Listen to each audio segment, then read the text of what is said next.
So if you've seen the latest video about me roaming on Warrior, there is a specific build I created in a lot of those clips. The one specifically for World v World where I'm fighting like outnumbered. So to kind of go a little bit over, one, the specialization is Spellbreaker, and two, uh, I kind of came up with the idea first and foremost with how much Selly is used in World versus World, and there's actually a lot of conditions, even though they're non-damaging conditions, that will end up, just being applied to you whenever you're fighting anybody. And my thought was, how do I make a build that's going to be one fun to play, that's not celestial, and it's also going to be able to like somewhat hard counter a lot of the Condi classes that are in World versus World, where you can actually roam and take outnumbered fights and still live even as a new player. So you don't even have to be like super, experienced in Warrior to play this build, especially in outnumbered scenarios where your full counter is going to be hit a lot. Kind of just an overview with Warrior again. It's like your adrenaline skills, your F1 and F2 are probably the most important skills that are going to make the difference between you living or dying in any fight in the game, because there's so many different boon applications and benefits that you get whenever you land them. But if you don't land them, then you're not going to take advantage of the benefits, and you're basically just a squishy class, right? So uh, first I'll go over the weapons are going to be Staff Greatsword. Staff Greatsword because of mobility. Staff has a lot of good sustain and survivability, also has good damage. And then Greatsword has a lot of damage and mobility as well. And then the traits are going to be Balance Stance to prevent you from getting stun locked for all of eternity. Bullish Charge, so you can have either mobility or you can use it for both mobility and also as a stun. Shake It Off to cure Condis, and then Mending to heal yourself and also remove Condis. And then Battle Standard, interchangeable from Rampage, but I personally don't like Rampage in World versus World, only because it does make you more of a target. Like, you don't have really any utilities. And Battle Standard, if you're fighting outnumbered, it could prevent the reses from happening if you are able to stomp like the enemy with that. Some of the clips you probably will see will have that. So now going into the armor itself is going to be Crusader's armor, which is power, toughness, healing, or ferocity and healing power on the armor with Rune of the Dragon Hunter. So that way you can maximize your ferocity. You can interchange the rune however you want. I just like maximum ferocity, so I could be able to hit harder on my adrenaline skills. Staff is going to be Berserkers with cleansing and energy sigil. And then Greatsword's going to have Hydromancy and Vision. So the staff, like cleansing to cleanse 3 conditions when you swap, and then give you 50% endurance.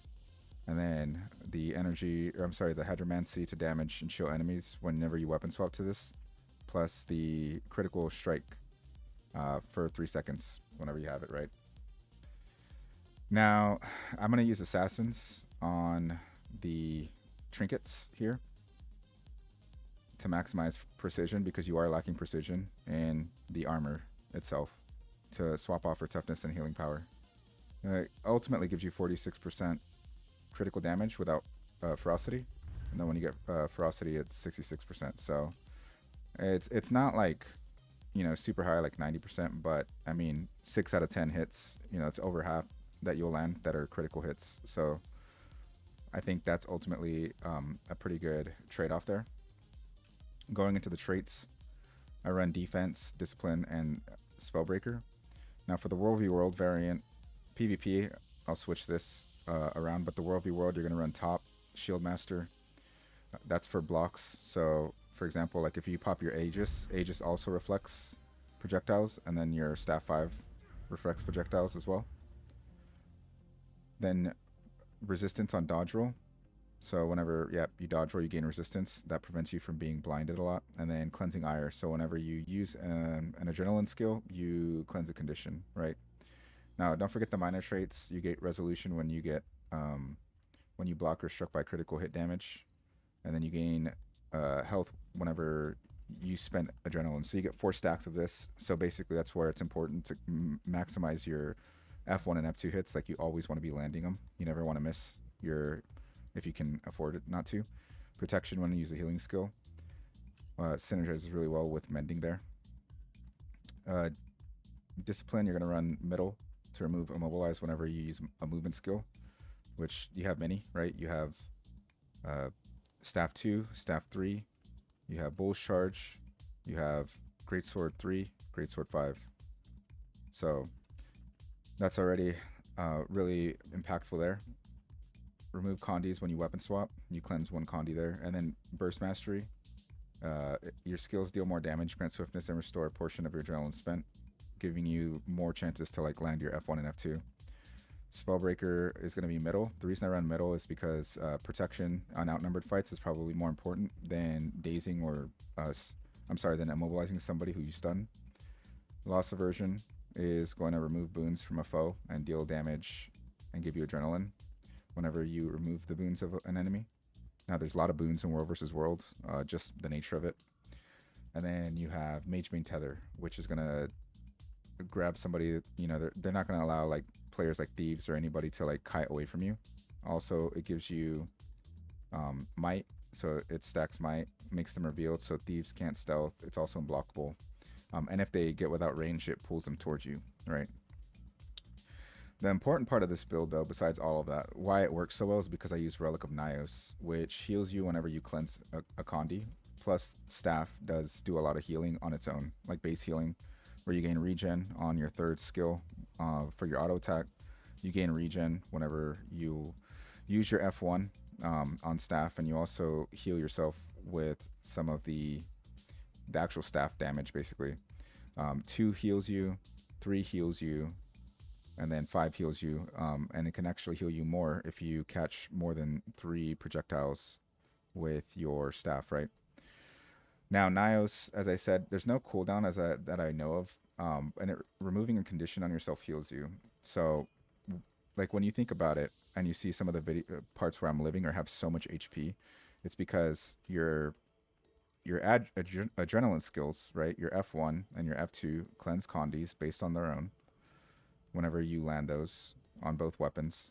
Your immobilize or your movement skills remove immobilize, which is cleansing another condi. Your weapon swaps cleanses condis as well, right? Which removes another one. Your shake it off cleanses condis, so you can actually heal yourself.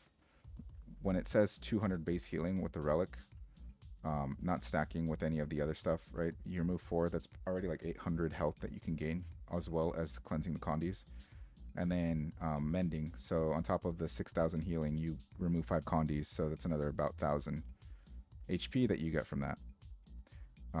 Roaming with this, it's really good to use like the 100% chance on might on dodge roll, and then 40% regen gain, so like bowl of Orion truffles meat stew.